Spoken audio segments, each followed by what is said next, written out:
So it was great. I mean, I'm greatly influenced by it. So this was basically a labor of love, wasn't it, from the director? Because he was also, he said that he wanted to bring forward, as a Muslim living in the West, he wanted to bring something that would tell everybody, you know, this is where we've come from. These are our roots. And this is everything about who we are and where our existence lies. True. Someone inquired about this film as to why were you going to make it. He said it is totally personal.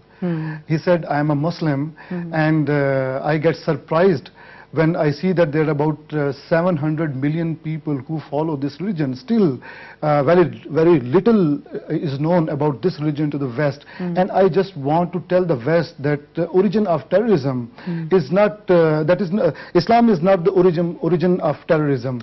And he further, he says, he actually goes on saying that if you can associate terrorism with the religion, then there were only crusades, and still he says that it was not due to Christianity.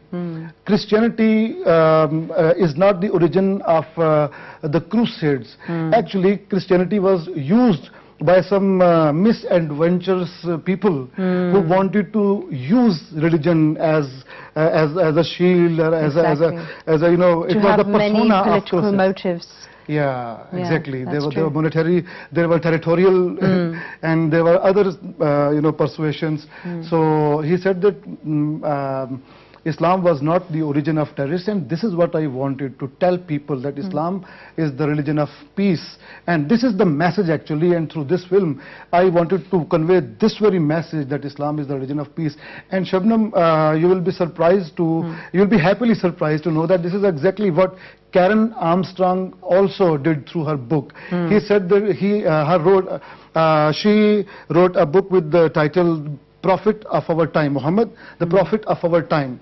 And she wanted to tell the Western world that Muhammad Sallallahu Alaihi Wasallam was the messenger of peace. And she goes on saying that it was other forces who wanted to force the early Muslims to come forward and to fight against them. Muhammad Sallallahu Alaihi Wasallam used to delay the war as longer as possible. And also, you know, we saw in the battle scenes, the Battle of Badr and